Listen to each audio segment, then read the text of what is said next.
Welcome back to the Paperstac podcast, keeping it going.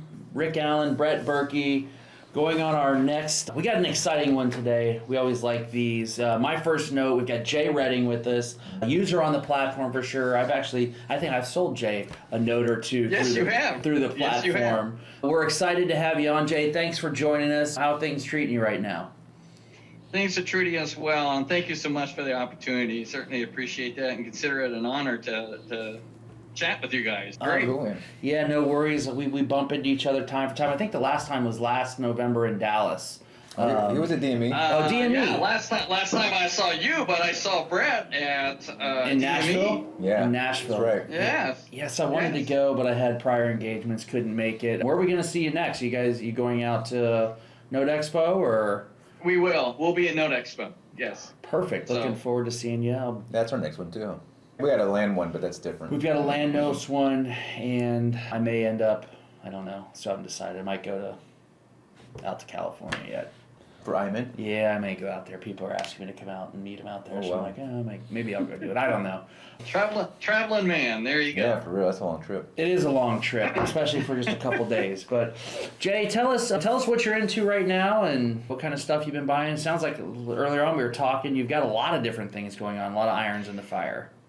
We do. We have a couple of different things going on. We've recently just purchased a couple partials. That's Nice. what we've done. We've done that. We just purchased a sub 2, and we just created a seller finance note, basically a debt consolidation scenario for someone that came to us, actually referred to us by another investor person owned the house free and clear, ran into some financial difficulties, had been a good payer for a long time, had some health issues, some debt, and then hours got cut back at job, and they were just overextended. So we did that, and we're hypothecating that one as well. We just lent them about 50 cents on the dollar to the value of the house, and so we're pretty well covered in there.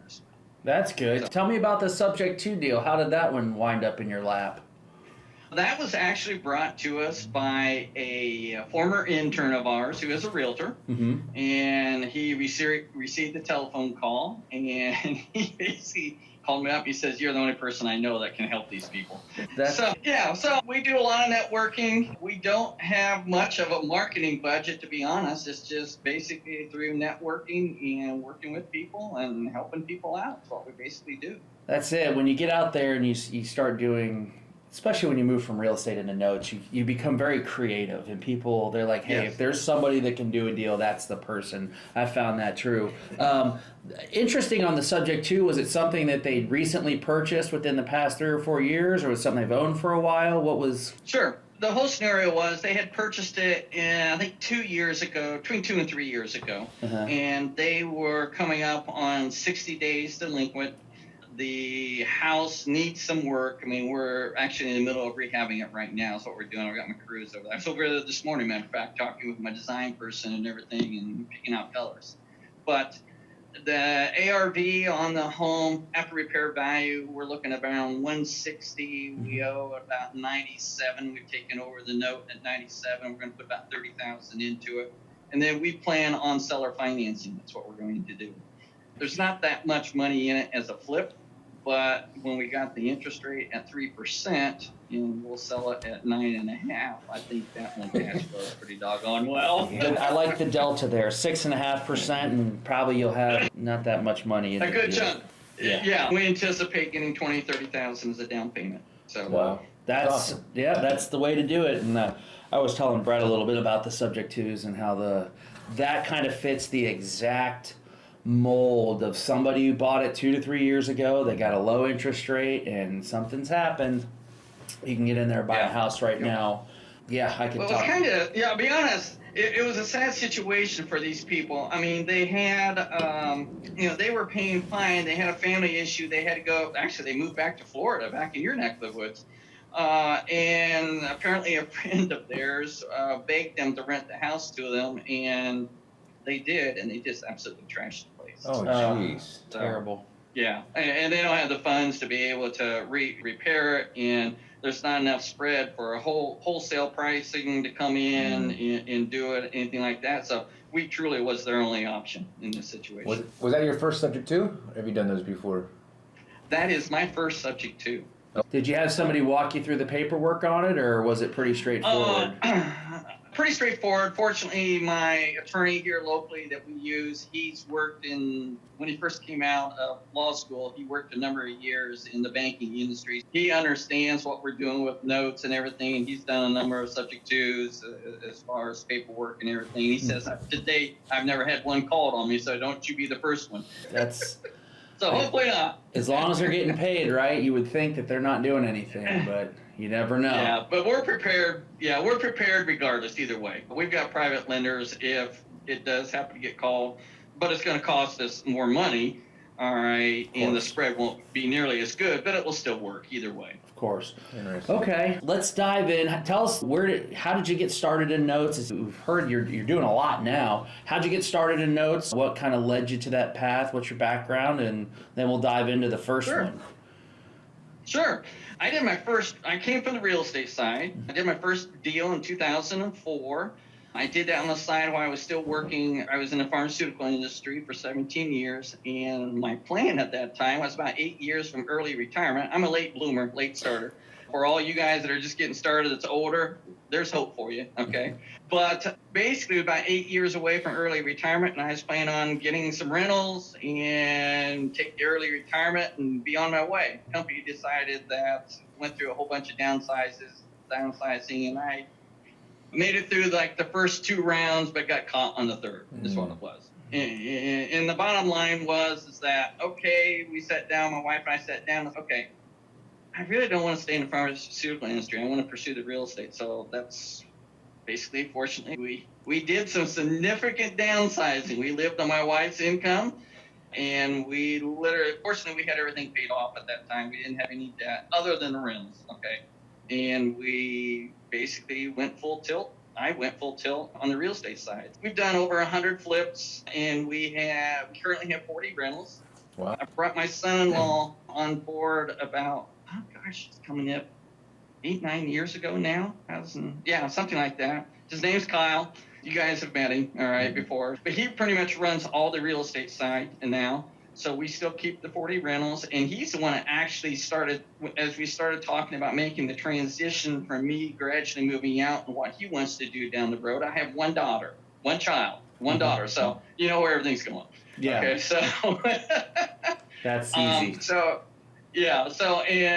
looking at the transition in that respect, for some reason, he doesn't want to manage rentals for the rest of his life. And I don't know why, but apparently he's actually the one that got us involved and interested in looking at the notes. And I decided, all right, we talked and everything, and I said, okay, if we're going to go this route, and I'm okay with it, let's do our research. Who has the experience? Who has the knowledge? And who's just not first typing, but who's really got the knowledge out there? And we'll go to the best people that we can find.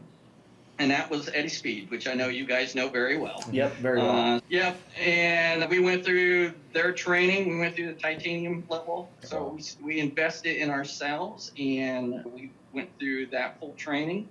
And that's basically how the transition is. Now we're just maintaining the rental side. We eventually plan for that, either bring a property manager on board to manage the rentals down the road, but we're pretty much moving all towards the note side is what we're doing at this point in time. Is the plan to still keep those rentals? Or is the plan is right now. Yes, it is now. I love that. I'm not anti-rental like some people are, okay? They're just different. I believe there are some strengths and weaknesses on both notes as well as on the rental side. The nice thing that we found is that we can adjust very rapidly on the rental side with an inflationary market that's taking place. Whereas with notes, a little slower process. You can't hold on nearly as long. You have to account for that. Yeah, definitely. But the notes are certainly much easier to manage than the rentals. Definitely easier to manage. Yes, and we've got we self-manage right now, but we got good systems and processes in place mainly because I learned from all the people who weren't doing it, okay, locally, okay, to be honest, and put our systems and processes in place, and things flow pretty well, and we don't have much debt on our rentals anymore. So Are all the makes rentals sense. local to you? Specifically designed that way. They are all within 30 minutes of our office, and all 40 of them. Wow. So, so we have the same crew that manages everything. If we got to do a rehab or anything like that, the long-term goal, some of the lower-end things, we will probably sell off, sell or finance those, or just sell them off over time. But our upper-end ones, we plan on hanging on to those. We'll probably reduce in number or flip out a lower end for a better. We've done that a couple times already. We'll flip out the lower end, and we've sold that. We sold that out for cash, and then reinvest that into an upper end, much better quality and much better. But the pricing right now doesn't support that unless we just come across an unbelievably great deal. And once in a while you do that. And if that's the case, we'll jump at that. Yeah. Where are you out of again? In the country? Oh, we're based out of Fort Wayne, Indiana. That's right. I knew you were up there. Okay, I knew you were up north somewhere. Okay, Yeah. That's cool. Yeah, that's really cool. And then the first note. How'd that go? You met. When did you sign on with Eddie Speed? 2000. I think it's 2019. Okay. 2000, right at the end of 2019. Something I think when it started. Man, so. That was about to be an interesting time. Yes. Yeah. We invest both in performing and non-performing. We've already done a non-performing, and it did well. Although we got caught during the whole COVID time, what should have been about a 60, 90-day turnaround ended up being a 9-month turnaround, just because all the courts shut down. Right. That's what it basically was here. So, yeah. And that one was local to us, so it was real simple. Yeah. So. Well.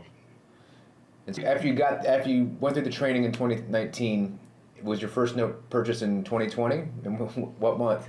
It was. I didn't take long. Actually, I had to go back and look at the numbers and all the details. We purchased this one in 1/21 of 2020. Oh wow. My gosh. So. Oh my gosh. Oh my gosh. I'm squirming in my seat with the time frame. Yeah. It was a seller finance note, is what it was. The seller was living in Florida. It was 180-month term, is what it was. Mm-hmm. And we bought it with 104 remaining. Okay. All right, so it had good seasoning on it, good pay history. Honestly, the pay history on it was perfect. That's okay. perfect. It had never been late, so it's okay. We bought it with a little over 11% gross yield. 11.05 was the gross yield. Nice. UPB at the time was $44,707.90, and we purchased it for $38,975. The face amount interest was 7.5%.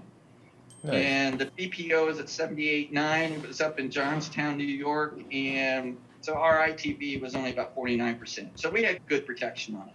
Yeah. Nice. Did they at all falter once March, April, May, or did they just keep paying? No, they have continued to pay perfectly. That's awesome. Absolutely perfect. We held on to it for 14 months. That's what we did. And we collected $549 was our net. All right, so we collected that on a monthly basis. We held on to it for 14 months, and then we did our first hypothecation. Nice. Okay. All right. There were 90 payments left, and we found a local investor that we borrowed. At that time, we were into it at $31,288, and we borrowed $30,000 at 6%. And we got the balance of our money that we were into it in the first year, and it's been paying us $134 a month ever since. Nice. Wow. Just like clockwork. And we have no money in the deal. For me, now, obviously we've gotten better. We don't do them that small, but at that time, as far as the monthly spread, but at that time, that was a proof of concept to me. Sure. Yeah, this will work. That's the first note. It's paid well. It's continued to pay well, and I feel like we did all the things right as we should have in that respect. Yeah. I'm anticipating. Eddie's got Eddie's got a saying, he's like, make sure you can just get the race car around the track the first time. You ain't looking to set any records, you're just making sure you don't wreck it. If you do that... That's right, that's exactly right. If you do that, you're good. The next one, you'll get better at it. That's pretty good, wasn't it? That's right. Pretty good. Now we do the same type of thing, but we don't do anything less than 200, and between 200 and 500 typically is what we are, which is there a nice you go. price range for us. Yeah. So that was good. That's I hope what Eddie we're doesn't doing. mind that they did my impersonation. I was going to say, he's going to love that Eddieism there. That's funny. Gosh, he's got a lot. So, well, that's cool. That's fascinating. Then you're doing your first deal, and you've already. First of all, you bought it at a time that would have been like, whoa, Nelly. Yeah, I remember that. And then you've done a hypothecation on it. It's paying you. And was that deal something you marketed for? Or you found it on Notes Direct, or where'd you find it? We purchased it on Notes Direct. That's what we did. How'd you learn about the hypothecation method? That seems pretty... That's through Note School. Oh, do they have it? Hypothecation, yeah, through hypothecation or partials. Partials. We like the hypothecation model a little better than the partial right now, mainly because we're still growing and building out our company, and we want the monthly cash flow. That's very important. In my IRAs, I've gotten rid of all my rentals in my IRAs, and those are all notes now. I would partial out of my IRAs, and we'll partial probably some down the road. But as we're in that growth phase and building out, we got to have cash flow to be able to support the growth and those types of things. So that's what we're doing. Do you find the hypothecation right now, it becomes more expensive with the rise in the rates? Yes. Yeah, I figured that. We're paying out 8% now. Is what we're paying. And all right, as far as our lender to our 20 months ago, you were getting it at 14%, or at 6%. At 6%. Yeah, so, that makes sense. Yeah, so now we're going to be looking at we're looking at a deeper discount to be able to get in that 12.5, 13.5, 14 yield to get our spread to make sure that the delta is good in there is what we're looking at. So 13, yeah, that makes sense. Okay. How long after the first one did you buy your second one? That was the NPL that came right after that, and that was local to us. And I actually purchased that through SN, through David Polio. Okay. And yeah, literally that was local to us. I was able to look in the court case where everything stood, all right, and just filed the whole court case. It was literally already foreclosed on and just ready to go to sheriff's sale. It should have only took about 60 days. We got it, and then all the courts shut down. So we're just sitting here twiddling thumbs. I'm still working on one right now that we were getting judgment in April of 2020, and it's in Cook County. And Illinois. Oh my gosh, yes. And it went through foreclosure. I'm supposed to have the foreclosure and everything done and approved on the 30th, the 31st of this month. But it's been in like quicksand and sticky mud trying to get this thing through. And Cook County will find every reason not to push it through. That sucks. It's terrible. That sucks. Yeah, I'm not a big fan of Illinois. No, not at all. Sorry. Yeah, I won't. I'll never buy another asset in that state ever. Whether it's real estate or it's the notes, the taxes will get you. Just the county will get you. They're gonna nickel and dime you from the minute you cross the state line until the time you leave, and they smack you on the butt on the way out the door. They're gonna take every dime they can get. Yeah. So with your first note purchase, what's like some of the a lesson you would like for people that are looking for their first note purchase? What's some of the stuff you would say? Do your homework. All right. Do your due diligence. You've got to do your due diligence. We actually have created a checklist of things that we go through that for both performing as well as non-performing, because there's 20, 30 different items that you need to be going through to make sure that you've got all your bases covered. And even then, something might sneak in there that you're not aware of, but we try to get everything covered. And that helps us from a processing standpoint to make sure that we don't forget something, because it's a check the box going down the list type of thing. So, is that your own internal document, or did you get it from Note School, or? No, that's our own internal document. Yeah, So I can just see the comments already. That we want to do. What's that? I can see the comments in this podcast YouTube channel already. Hey, can you share that? Can you share your checklist? Can you please send that over, Brett and Rick? See if Jay will give us that. Yeah. The thing is this, I'll say, you need to create your own, and the reason being, you guys invest differently than I invest. All right. So what I'm looking for and what I want to make sure that I protect for is, I mean, we all have your basics, okay? But my ITV, my investment to value, or how fast I want to recoup our capital back is different than what you guys are. Okay. That's smart. Yeah, so every investor is different, and those are part of the processes that we put down, that we run the numbers through to see if a note is going to fit what our buy box is that we want for what we're trying to accomplish. Yeah. And I would say, as a new investor, what's your end game? No, what are you going to do with it? What's not just because you buy one, great. Mm-hmm. Okay, now what? All right. And you really need to know before you're going into it. I always tell people, you should know what's your goal before you buy the note. It should be like, here's what I'm trying to do.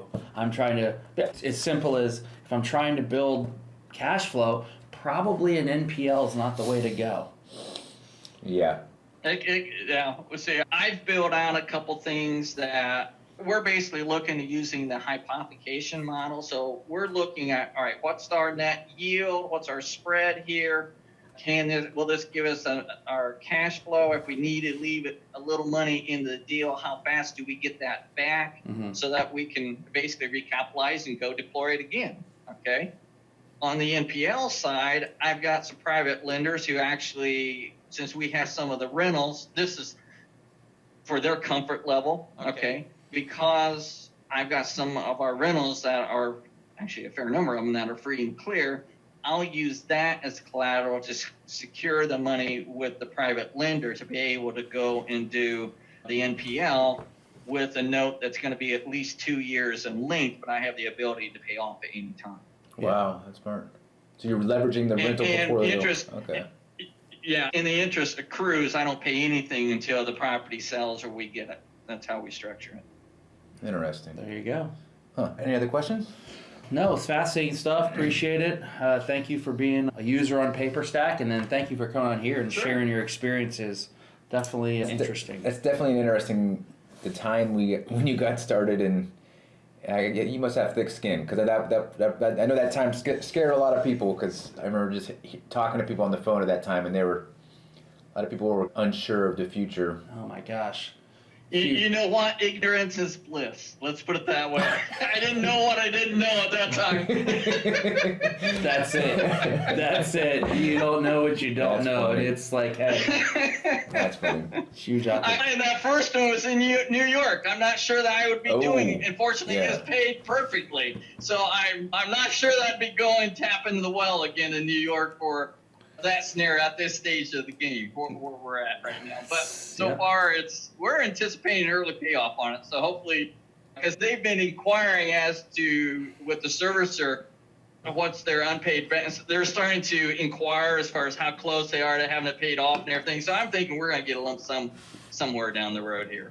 That's fantastic. Nice. Yeah. That'll be nice. Yeah. Cool. Which boosts our yields even better. We like that too. There you go. We can see you next at Note Expo in November. Perfect. Yep, we'll be there. We will certainly be there. Hopefully, I have a couple case studies that I hope to put into that competition contest that Eddie always puts together for the no school people. So we'll see if we get in there. I've been a finalist, but I've never won it. I've been a finalist 2 or 3 times, but I've never won it. So we'll see. Did you win it? You won it once. No, I didn't win it. I actually didn't even get to present it because we came in late, and Kevin Shortell presented it, which I don't know how I didn't win that one. That one was a home run deal, but yeah, I remember that one. That was we purchased one. I think it was like $90,000 in debt. This was 2013. Okay. And we bought it for, I want to say it was $15,000, and the property was worth probably $40,000 or $35,000. And the lady ended up making a payment of $4,000 to us to do a loan mod, We did a loan mod and put her on a trial plan, and she got to within 2 payments of her trial plan completing and stopped making payments. Oh my gosh. And then went and got got hardest hit fund, and wound up getting something like 35 or 40 grand in past due money to catch her up. We ended up getting all of that, and then we had and they paid the next 24 months for her monthly on what was at that point like a $78,000 loan. Wow. And then we ended up turning around and selling that for 35, 40 grand, which had I known anything, done any of like partial or hypothecation, I'd still have that loan. But it was just, we killed it on that deal. Just between. I gotta say, that is a home run. And it's one of those things where you're like, wow, we made back all of our money plus, and then we're in the deal for nothing. That's nice. Yeah, so that's one where hindsight 2020, you keep that one in your back pocket and just say, that's enough right now, but we just sold it. And that was fairly early on, and so that's when I submitted, but I couldn't even pitch it because our plane arrived later, and I was like, man, I told Kevin Shortell, I'm like, how bad of a salesman are you that you couldn't get that one to win? I was like, anybody could have made that one a winner. Oh, that's funny. So I love infinite returns. I think you guys do too. Yeah. I love it when it breaks the calculator. That's my favorite thing, when it's just error. And I'm like, nope, that's not an error. That means we won. So that's right. Nice. It's enough. As Eddie says, it's enough. It's enough. Jay, hey, we really appreciate it. Thanks for coming on. To all you guys out there, thanks for listening to the Paperstac podcast. We've got some exciting ones coming up following Jay Redding. Bob Repass is coming in. Troy Fullwood. Who else? Oh, we have a list. We got a list. Hey, you can, when you see Bob again, you say, I was on the podcast before you were, Bob. Should be good. Good seeing you, man. We look forward to seeing you in November. Paperstac podcast. We are done. Catch you on the next episode. See ya. All right. Thanks for having me, guys. I appreciate it. All right. Good seeing you. See ya.